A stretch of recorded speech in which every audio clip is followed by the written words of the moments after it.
Peace, peace, peace, and infinite blessings, my beautiful people. Happy Easter Sunday. I hope that you are feeling amazing, that you are feeling abundant, that you are feeling like, spring has sprung. So I wanted to make a Rona reflection. Today, just talking about religion.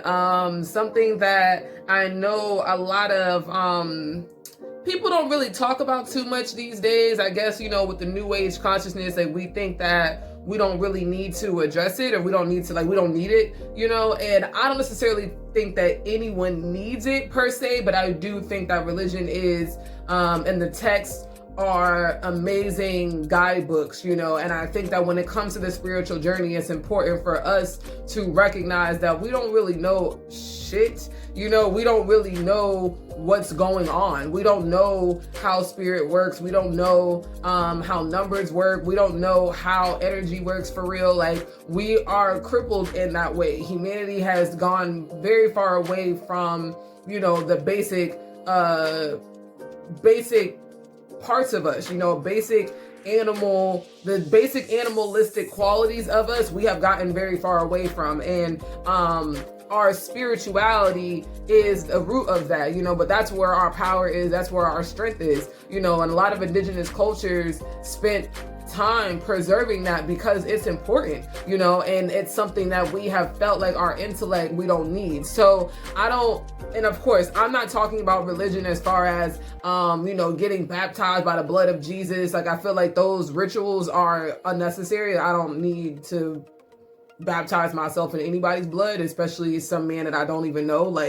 I'm good on that. I'm really, really good on that. So, drinking the blood of Jesus and eating a cracker that, symbolizes his body, I'm good on those kind of rituals. I'm not doing that. I don't believe in cannibalism, and I'm not gonna, I'm not doing that, so those type of rituals I don't believe in. I feel like that's there to program your mind and to enslave you to these things. However, I do feel like the Bible itself and the information that Christianity and other religious organizations, what they provide, there is a lot of validity in it. So for me, I've been studying religion since I was in college. I love religion. I love, just art, music, these are the things that shape humanity. I don't know if people have really realized or accepted how important the arts are, but our world would be nothing without these things, and it's the beautiful, we are art,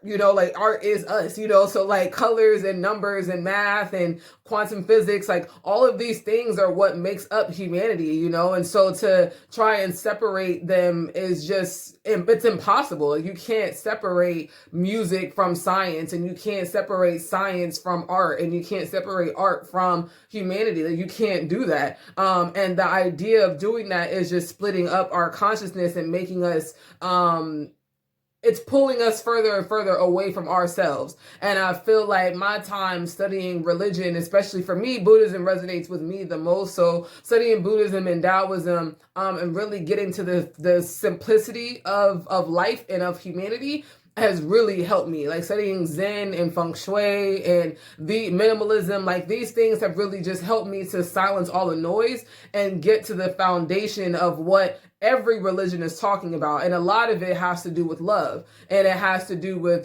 ending suffering through compassion and empathy and service, to humanity. So everything that I have done in my journey has been about that, has been about serving humanity, specifically serving young children, because children are the purest form of love that you can get. They are the untouched or the unjaded, and we have a responsibility to help uplift our children. It's like the same, you have a responsibility to nurture a seed, and grow your own food and things like that. So what you put in is what you're going to get out. So the young people are where I have spent a lot of my energy, and it's been the most enlightening. I have learned so much about myself by doing this work of service, especially service to those who are in need, and those who are in need the most are young people.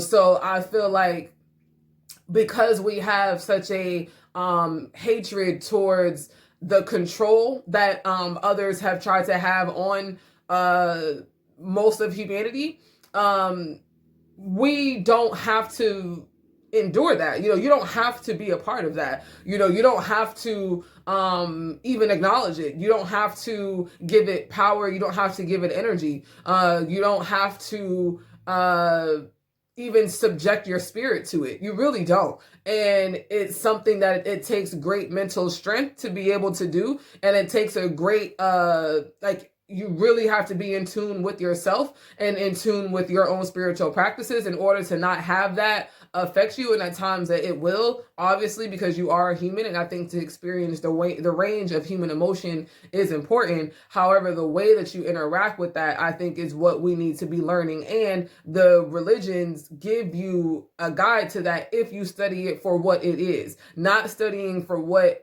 people have tried to do with it, but just studying it for what it is. And that's what I did. You know, I didn't go to church. When I did go to church, because my mom made me, after a while, I got over that shit, because I was like, I don't know what they doing up in here, but I don't really like this. Like, I don't like it. And I haven't since then been a part of it. However, I have studied it, you know, and I've lived it. You know, I've lived the path. Like many of y'all know, I went to the Himalayas. I went and took my version of Mecca to really push myself to see, is there validity in this? Like, is this something that I personally would recommend to my children? Is this something that I would pass on? Is this a lifestyle that I would want to pass on? And it absolutely is. You know, and even in the Bible, you know, these things, they talk about herbs and healing yourself through medicine that comes from the earth, you know, eating foods that nourish your body, you know, staying away from chemicals, like feeling good about yourself, hygiene, love, compassion, service, empathy, morality. You know, these are things that we overlook, you know, and these are things that we don't give power to. And those of us who do incorporate these things, we don't give ourselves enough credit because the rest of the world doesn't give us the credit. And unfortunately, that's a reality that is, and it doesn't matter at the end of the day. And I have to continuously tell myself that it doesn't matter. You know, it doesn't matter if, you know, someone acknowledges the fact that I have done the things that I have done, because I didn't do it for those people. I did it for me. And me being able to actually look at myself in the mirror and love what I see and love what I feel, you know, not even what I see in my own eyes, what I feel, and like loving what I feel inside about myself. That is something that most people don't have the privilege of. And I put in the work to make sure I had that, because at the end of the day, I'm only laying down with me.